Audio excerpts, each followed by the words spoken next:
दोस्तों आपने कभी ना कभी ईटीएफ के बारे में ज़रूर सुना होगा। दोस्तों यहाँ पर हम चर्चा करने वाले हैं कि ईटीएफ क्या होता है, इसमें आप कैसे इन्वेस्ट कर सकते हैं और इसमें इन्वेस्ट करने के क्या-क्या फायदे या नुकसान है। तो इस वीडियो को अंत तक ज़रूर देखें।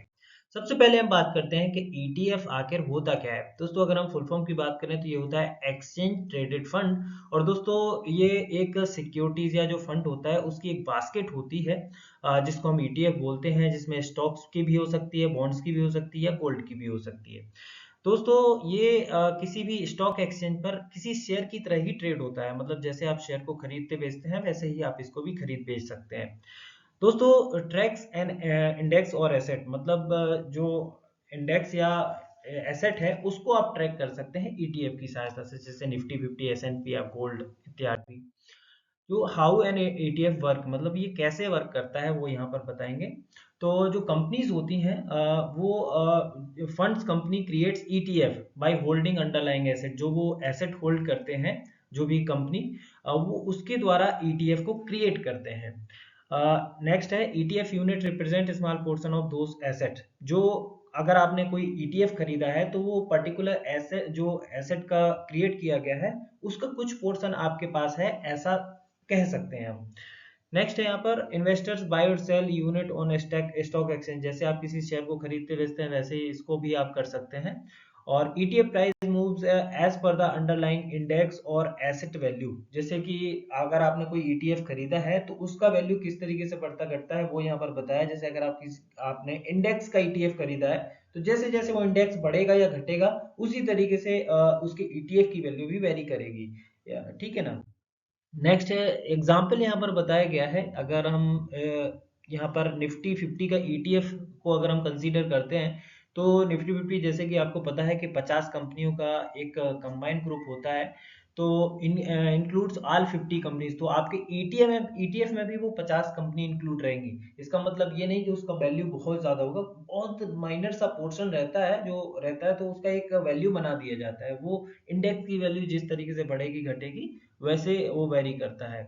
अब देखिए यहाँ पर बताया है कि if Nifty rise 1%, ETF value is also increase by लगभग 1%। ऐसा जरूरी नहीं है कि 1% बढ़ा तो 1 ही% बढ़ेगा, लगभग 1% बढ़ेगा, मतलब थोड़ा कम या ज्यादा हो सकता है। No need to buy 50 stocks individually, one ETF does it for you. मतलब आपको पूरी 50 कंपनी खरीदने की जरूरत नहीं है। अगर आपने निफ्टी 50 का ईटीएफ खरीद लिया है तो आपने ये मान लीजिए कि वो 50 कंपनी खरीद ली है, ठीक है ना। तो ये सहायता करता है एक ईटीएफ। इसको खरीदने या मतलब इसमें इन्वेस्ट करने से क्या फायदे हैं वो यहाँ पर बताए।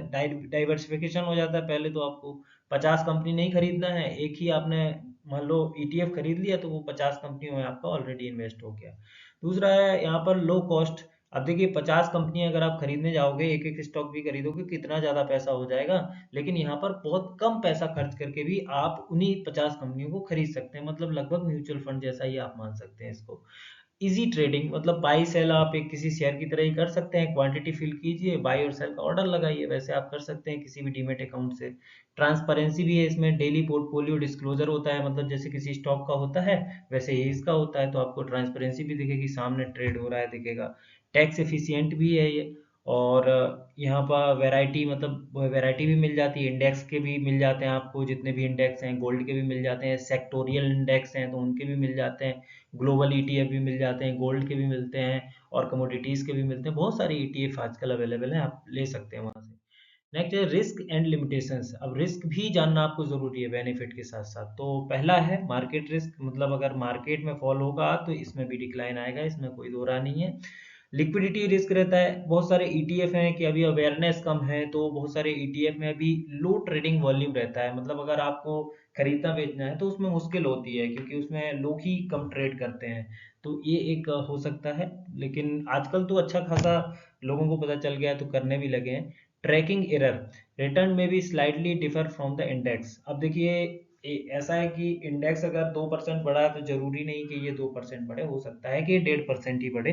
तो ये डिफरेंस करता है, डिफरेंस होता है थोड़ा सा।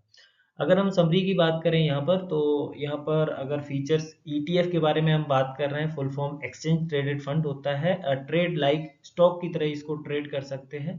ट्रैक सम इंडेक्स कमोडिटी या सेक्टोरियल जो भी ईटीएफ खरीदा है वैसे कर सकते हैं। वेस्ट फॉर लॉन्ग टर्म के लिए वेस्ट होता है। लो कॉस्ट इन्वेस्टिंग है, मतलब लो कॉस्ट आपको देना पड़ता है, ज़्यादा नहीं लगता है।